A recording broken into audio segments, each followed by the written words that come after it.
So we're here with Rick Scott from Great Scott Productions, who has a PR company here in LA, and we're going to talk through some of the services that someone like Rick can offer indie artists or all sorts of artists, and hopefully we can inform you to give you the skills to do it yourself, or if not, consult someone like Rick. So what are some of the great clients you've worked with, Rick? Over my 20 years, James, I've been blessed to work with almost everybody in popular music, and when I say that, meaning before I worked on my own. My company's 19 years old, but before I worked on my own, I was blessed to do events with Madonna, Michael Jackson, Wow. Elton John, Billy Idol. We had all kinds of legends. On my own, I'm proud to have worked with Earth, Wind & Fire for 9 years, and one of the highlights was their induction in the Rock and Roll Hall of Fame. Also Rick James. I work with many R&B and contemporary jazz stars.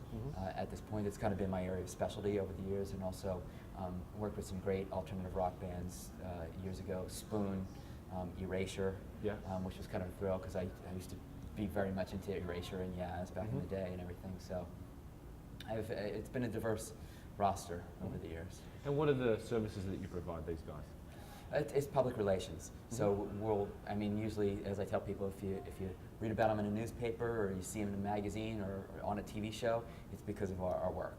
So if you know that the new album is coming, or you read a review, an interview with the artist, or you see them perform on a TV show, that's because of the work that we do for them. And how do you get that information to these sources?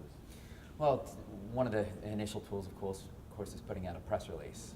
And usually when I start a campaign for an album, the first thing we do is write a press release, letting the media know that the new album is coming from fill in the blank, and here are the name of the songs, and here's who wrote the record, here's who produced it, and any other pertinent news that might be of interest to the media, like say maybe somebody has a song on a TV show or in a movie, or they're going to be performing at, they're going on a concert tour and we want to announce concert tour dates. And do you send that out to, is there a source that these agencies can all view the release, or do you target the release to individual companies? And when we put out a press release, it goes out to usually over 900 print, broadcast, and online media contacts. Wow. And so that includes national, regional, and local media outlets. We target the top 100 daily newspapers across the U.S. I basically work in the U.S. So. And are you individually sending emails to each of these companies? Exactly. Wow. Exactly. It contacts at the particular publication, and it might be a TV show booker like Entertainment Tonight, Access Hollywood, The Today Show, Billboard Magazine, Rolling Stone, etc. Our press releases go to people at all those outlets. So you've got the press release, and then that's obviously informing them that obviously something's happening for the artist.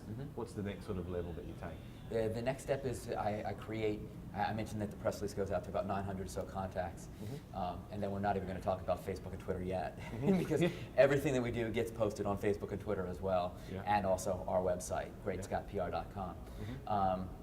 So it reaches a lot more than that. And I guess maybe one other thing that I would mention as well, because this is going to be something that your indie artist should do as well, and that's create a tastemakers list. I have my list, for instance, will consist of about 500 artists, record producers, songwriters, label presidents, agents, lawyers. Everybody within the industry also gets my press release. So that's like another 500 people. So that way they know everything that's going on with my clients and my business and everything as well. So you're sending out a business press release, if you like. Well, it's the same press release announcing the record, but it's just that I'm keeping them apprised as well, because that creates opportunities for the artist. So after a press release is sent out to 900 or so contacts plus the 500 or so industry tastemakers, the first thing, or the next thing that I'll do is create a media target list. I'm going to look to say, okay, now of the 900 or so contacts, who are the 300 that should get this album? Who are the 300 that make sense? And so again, where I'll be targeting are national, regional, and local print, broadcast, and online media outlets. And the print gets broken down to the top 100 daily newspapers, it's weeklies, it's monthly publications, it's going to be trade publications, and that's trade and then also consumer, mainstream consumer stuff. And then we'll also look for specialty markets. Maybe somebody's a guitar player So we'll want to target guitar publications. If it's an urban artist, then we're going to target African American media outlets. If it's a jazz artist or a country artist, etc., you look for those specialty markets. If it's a teen artist, you got to hit the teen publications. So that's the print. The broadcast gets broken down into television outlets and then also radio outlets. Where PR is different than, say, an independent radio promoter, which you may or may not have been talking to amongst your tour, we're not pitching play the record, play the single. We're pitching interviews. Interview the artists. Great. Talk to them about the record, talk to them about their concert tour, talk to them about their events that they're working on. And then the online stuff is going to be key websites, blogs, and then also social media, which we've been talking about.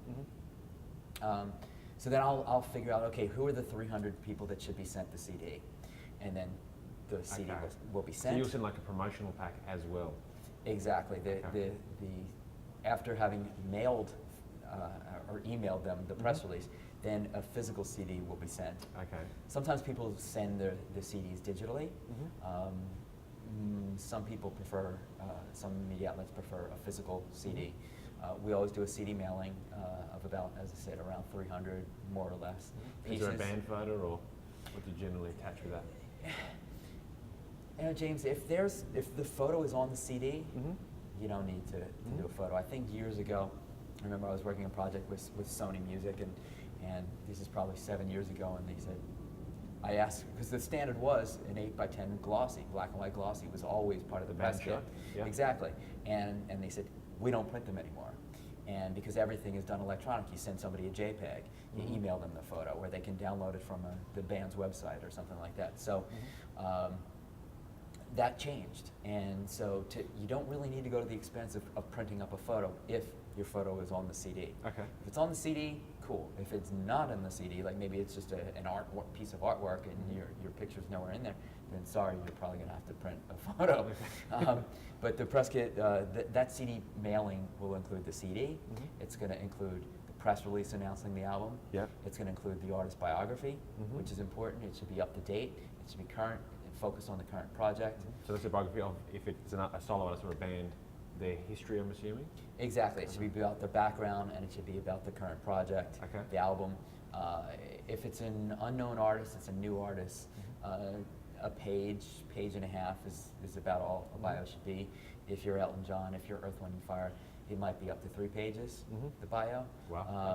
So just to give people an idea of the length that it should be. Just in case they don't know Elton John. Yeah, right, exactly.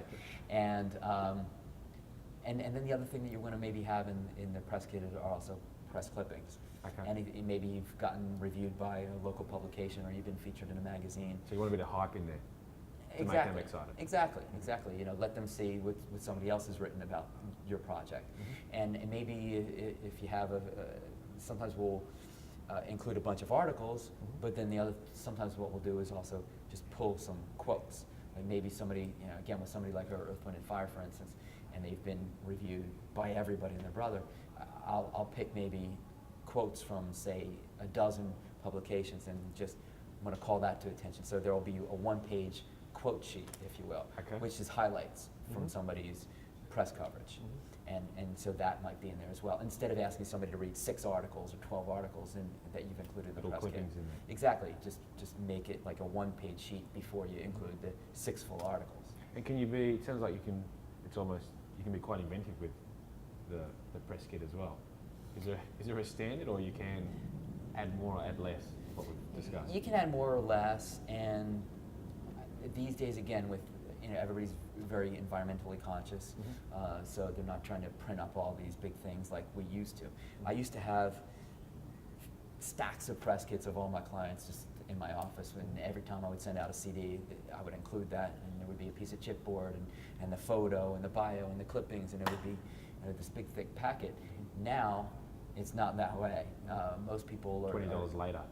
Right. I mean, it adds up, and when you figure you're sending out 300 or so packages, and it's going to X number of people, and postage rates keep going up, and it's expensive. And again, since everybody's being more environmentally conscious, it's not so politically correct anymore to have pages and pages. So you can definitely minimize it, and that's why I say, I mean, sometimes a CD will go out with just the press release, Okay, yeah. and sometimes it'll go out Which is with what you emailed already? exactly. Mhm. It'll be that again. Yeah. Sometimes it'll go out with the bio and the CD, or sometimes the bio, press release, and the CD. Okay. So you can also just go with that as well. And how are you, I guess for the guys out there that don't know, when they're going through the magazine, do you attention it to the editor, is there a public relations department? Who do you send this kit to? You want to look for the music editor. Okay. Music editors first, and then again, if it's a bigger publication, as I was referencing, say it's Rolling Stone magazine, and well, everybody writes about music there, pretty much, and there is a political person and there's somebody that covers film, but for the most part, most people are covering music at Rolling Stone. So then it's like, okay, who's appropriate for my style of music? Who is it that by paying attention to the publication, you know who likes rock, who covers rap. So you try to look for that. And some of those publications will have, okay, the R&B editor, somebody's a jazz editor, somebody's a country editor, somebody's a rock editor. So. Okay. And do you do follow-ups after this process? Thank you for asking that, because that's the one thing that we didn't talk about today that is so important. I always tell people, you got to follow up. There's sometimes I've been asked to speak at industry conferences and everything, and I kind of challenge the people, because I've done these things enough that at the end of the thing, everybody comes up and they ask for your business card. Yeah. And so somewhere along the way, I say, don't ask for my business card unless you're going to follow up. And then I just watch how people respond. And so at the end of the thing, maybe I'll hand out 15 business cards, and then I'll hear from 2 people the next day. And that's fine. That's, I'm not trying to chase people away, but getting back to the key point of following up, you absolutely have to follow up. They're getting, I think, somewhere between 50 and 100 new CDs every week. Wow. To review and to write about. And so that's one magazine. That's per media outlet, per person. Yeah. And so that's a lot every month that they're getting hit with. And so how is yours going to stand out? And again, if you're somebody like Jay-Z, people look for your record, that's easy. They're probably saying, has it been signed? Right. And in this case, if you're a new artist and nobody's heard of you or whatever, then you're getting lost. You get lost in the shuffle, and the thing that's going to make you stand out is, hello, did you receive my CD? Calling to follow up to see, do you need anything? Are you planning on reviewing it? First thing I always do, and so I kind of work with almost like baseball in America here with 3 strikes. I'll always follow up at least 3 times. Okay. First week is, did you receive the CD? Have you had a chance to give it a listen yet? Second week is, have you had a chance to give it a listen yet? And if so, are you interested in speaking to the artist? Do you want to do an interview? So you ring up first time, they might say, no, sorry, Rick. I haven't heard Rick and the Wild Animals band yet. CD, hang up. Then you leave a week. I'll give them a chance to, I'll say, okay, you got it. Yeah. Haven't had a chance to listen yet, and then I'll give you a chance, and I'll follow up with you next week. And the follow-up can be a phone call. The follow-up can be an email. I must admit that these days, part of where the industry has changed, at least for me, I'm doing much more of my follow-up via email, because journalists can respond at their convenience. When you leave 300 voicemails on people and then you get 1 call back or whatever, I mean, hey, that's my job. That's why we get paid big dollars, right? That's right. But the thing is, sometimes, then the artist comes along like, well, give me a report, give me a status report, and I say, well, I left 300 voicemails. I got one response to give you.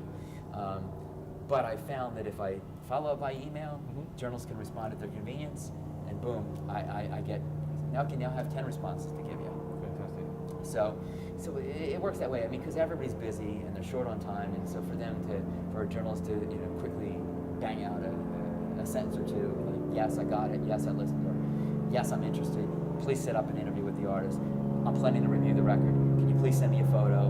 When is the artist going to play in town? Things like that. It's helpful. And I guess I'm just thinking for an artist who really is starting out, and let's just pretend this was your project, no one really knows who they are, apart from their local area, and they came to you for PR. What would be some tricks that you would implement with the skills and knowledge that you have to get them out there? It's really not a matter of tricks. Some people do stunt PR, and they'll do some crazy things or whatever just to attract attention. I personally haven't done much of that. It's even really not appropriate for a lot of the artists that I work with, which are a little bit more towards adult. Yeah. You can find creative ways, and I think that's actually my office. I thought your office. There we go. Funny. I think you have to be creative Yeah. and unique, and with that, I can inject this, and that's the one other thing that I was thinking about for today. Yeah. USP, and I've been talking about this with a couple artists in the last couple of days. Yeah. They weren't aware what USP is, and it's something I learned early on in university. When you're talking about advertising, that's USP, unique selling point. What makes you unique than any other artist? I think it's the thing that you always have to keep in mind when you're writing a press release, when you're writing a biography on an artist, like what makes you unique? I sit down, I'll listen to a record again and again and again, and I'll get to know the artist, and I'll read some of the things that have been written about them, and read their previous bio or the press release, and I'll keep thinking, what makes them unique? I'll look at their lyrics. I work with a lot of instrumental artists. If you don't have lyrics, you got to look at their technique, how they play, and how they perform. What makes them unique? You have to always keep that in mind, and that's what you need to stress. So it's almost not being too broad. You've got to know your genre, know your strong points, and then focus in on that. Don't try and, I guess, throw the net too wide, if you like. Exactly, exactly. You should be very focused, and then you can always branch out from there, but you've got to have a base. It's one of the most important things for any artist out there is you have to get a base, you have to establish your fan base, and then you can grow that fan base. And I guess almost wrapping up, but what's the final, I guess, tip you can give people in terms of what's the biggest thing you've learnt that you could probably offer guys doing it themselves as a PR agent? The one thing that I'm going to say that we haven't covered today is spell check. Use spell check. Yeah, you got me on spell check. Somebody gave me a bio the other day, the client that I met with, and this was her it's going to be her fourth album. She's been on a major label, and she gave me her bio. Everything was pretty much fine, but there was misspellings. And it's a simple thing. It's a simple thing. Spell check, word. Exactly. I mean, so something basic. Especially when you're sending it to journalists. Exactly, exactly. And sometimes they'll read that stuff and they'll shut right down. Yeah. I tend to be a very perfectionist also. Yeah. And that's the thing that as a publicist you really have to, because what I write gets published. And so if I'm wrong, if I'm incorrect, if I'm giving the media misinformation, where's my credibility the next time I send that information to a publication? And when would an artist, so predominantly here at Tonos we're targeting the independent artist, who's most likely starting out. At what point would an artist, you think, utilise the services, the professional services like yourself? I think it's whenever they're ready to release their album nationally. These days, how the industry has changed is that everybody can compete. Everybody can compete now that it's independent, because whether you're Prince, so many of these artists put things out on their own now. So you can compete. You can hire the same publicist that handles your favorite artist. You can hire the same independent radio promoters. And they've got the same contacts. Same contacts, absolutely. And I think the one thing that you can't expect is just because I work with so and so that means just because they'll write about my star clients doesn't necessarily mean they're going to write about you. And I think that's the one thing out there. If you are going to hire a publicist, don't necessarily be seduced by the fact that the publicist represents all these big names or whatever, because you're different.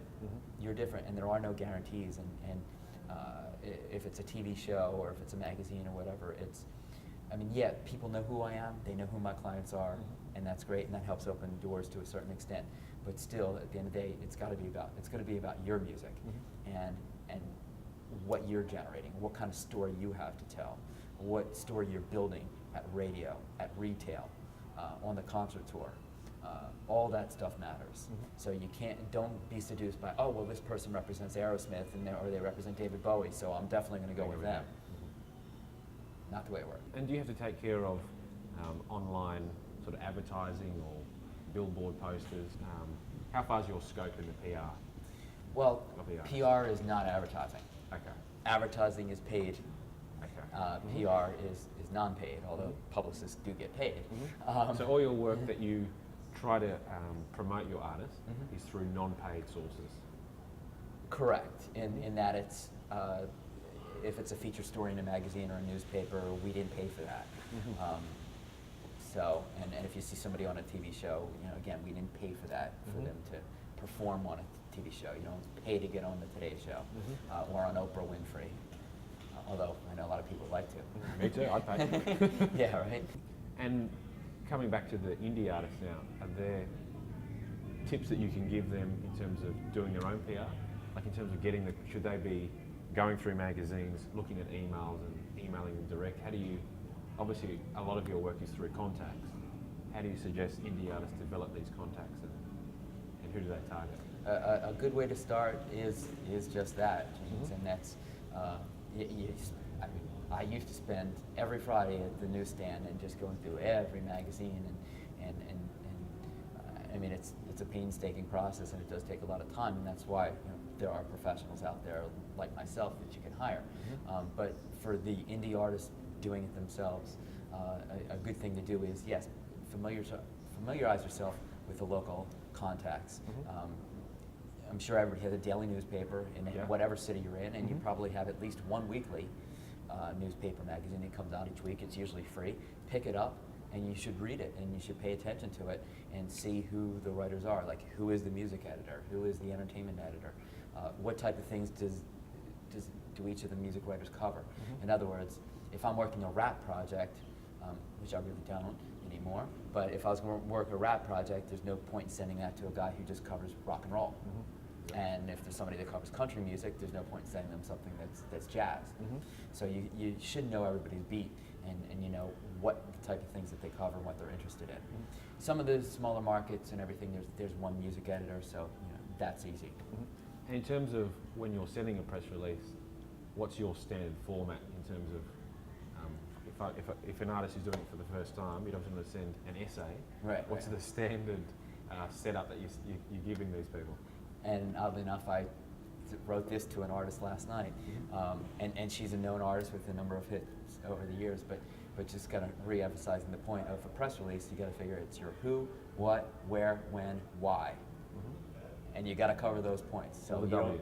Exactly, and so a press release, depending upon what you're announcing, it might be a page, it might be a little bit more than a page, but a page is about right, and you want to have that key info. It's got to be right up front, your who, what, where, why, whens, and why, or details, and it doesn't have to be too long. Don't give them too much information. Give them enough.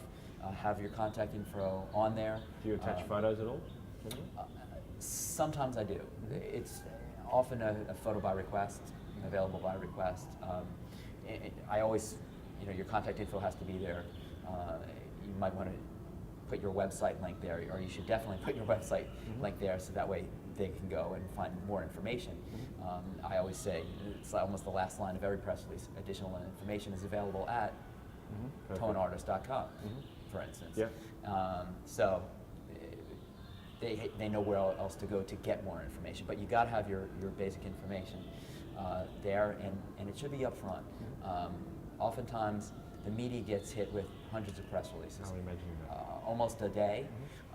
What do you put on your title of the email so they actually read it?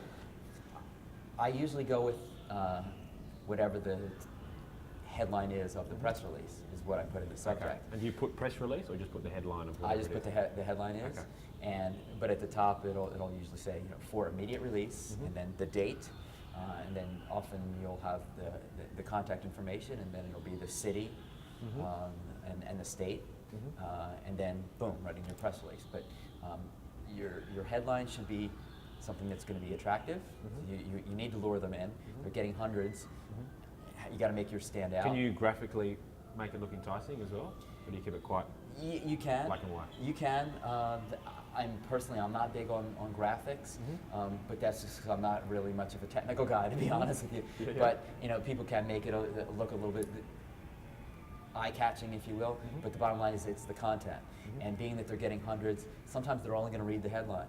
Sometimes they're only going to read the first sentence of the press release. Sometimes they're only going to read the first paragraph. You're lucky if they go beyond that.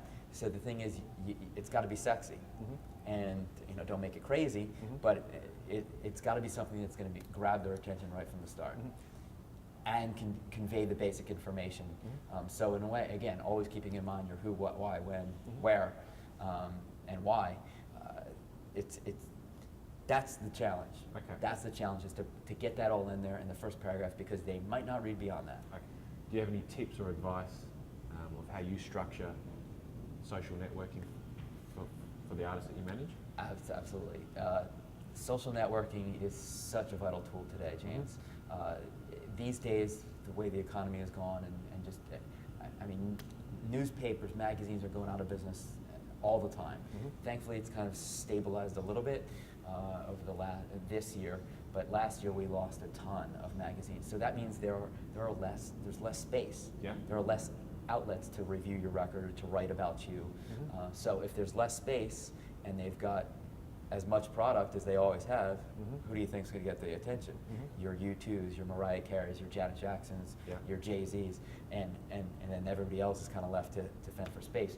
But the good thing about social networking is you get to publish yourself, your own message in your own words. Brilliant. So you have to use it on a daily basis.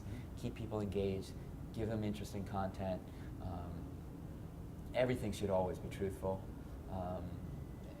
PR is also about putting your best foot forward, emphasizing the positive, but it's got to be truthful, it's got to be credible, and it should be engaging. And are there tricks that you use? Are you uploading videos to Facebook, pictures? What do you? Personally, what I upload and what I write about my clients and everything is, I'll write about their activities, I'll post press releases, I will post photos. I haven't posted videos, but if you got them, absolutely post them. Again, it should be, assuming that it looks good, it sounds good. Because again, you got to put your best foot forward, and you don't want to put up something up there that's maybe not so flattering. True. And are you doing this daily, hourly? Daily, and it depends on activities. If there are times when, I mean, for me personally, there are times when I'm out on the road and I'm doing really cool things with my clients, and I think that's of interest. Like if somebody happens to be doing the Letterman show or Jay Leno, then it's like, okay, we're at sound check in here, and then you might want to say, oh, and Jay Leno just came in and just him to say good luck, or fun things like that. That's interesting to people. They want to know the behind the scenes stuff. They feel involved. They feel that they're there with you. Yeah. But if it's one of those days when your artist is pretty much just kicking back and having a personal life or whatever, or, right, and having a private life, and maybe they're going to pick up a guitar and write a song, then maybe there's one post that day and it's like, working on a new song today, and it's inspired by whatever. So I think it's good to just keep regular contact with That's important. your public. That's something, obviously, it's a free thing they can do. Absolutely. And it's promoting yourself. Exactly. Which hopefully should be easy. Right, and I think one of the things somebody had told me years ago, which I like, oftentimes I'll promote things that are not my clients. If there's something that I really like, I love the new Alicia Keys record, for instance, I'm going to write about it. See, I just gave her a plug, and she's not my client. She could be. I think sometimes it also... You might have more gold chains on you after that one. I think you could always... I think it adds a little bit of your credibility instead of just saying how great my new record is or whatever, and just be like, hey, I went and I caught Alicia Keys the other night, or John Legend at such and such a show, and blew me away, and much respect for this person. And so I think it's good to kind of share the love a little bit. How are you drawing your fans to your page to start with? You do have to spend the time on the sites, and you just have to build it up. I mean, I've watched mine in a couple weeks. It's going to be a year since I got on Facebook, and I only got on Twitter just over a year ago, and I'm just watching how it's grown, and I'm near 2,000 friends at this point in less than 2 years. But how many? And I'm not an artist. How many will help you move? Yeah, right. and I mean, I'm just a PR guy. I'm not an artist who has thousands of fans. So are you getting yours through? Because it's interesting, I guess, for artists as well. Is that an organic process, or are you targeting, I don't know, certain areas somehow to get these people in to become your friends? It's a little bit of everything. It's people you know, and then sometimes you can look on their friends page and see who makes sense. I think also for an independent artist, for instance, say you sound like U2, say your music kind of fits in that genre, or you know, John Legend or something. Go to their page. Go to their page and you see who their fans are and people that like them. And maybe you send somebody that's written a comment that you like and respect, maybe you send that person a friend request. Thought you might be interested. In this. Perfect. Right, it makes sense. It fits with their interest. Yeah. Okay. And what other sources do you use? Do you, obviously the social networking, what other areas of PR can artists do? You know, these days I think the only other thing, and I was thinking about it for our conversation today and everything, as far as advice and guidance and whatever else, a huge thing for artists, you got to get out and touch your fans. You got to be where they are.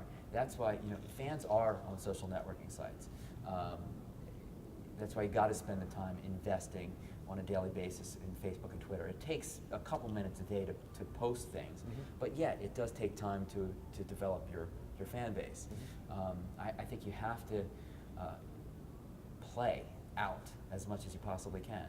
Play clubs, set up a list, or you know, somebody in the back, your friend or whatever, that has a list to get people's email addresses, whatever, and keep your fans posted of your gigs. Let them know when you have a new record coming out. Like they should receive your press release, for instance. Do an email blast. Things like that. You have to get to them because, again, there are less outlets out there. There's less space in newspapers to cover music. You know, everyone wants to write about American Idol, but there's so many other great artists out there that aren't getting ink because there's less space in, say, the LA Times or the New York Times to write about you anymore. So you gotta get them in other ways. Go directly to them. Cultivate a mailing list. As I said, by playing out, you're turning people on to your music, and hopefully they're going to turn people on, and it grows exponentially from there. Thank you, Rick. Thanks for your time. Appreciate it. pleasure. Hopefully everyone out there has got some tips and tricks on how to promote their music and get it out there. Happy to help. Thanks for having me. Thank you.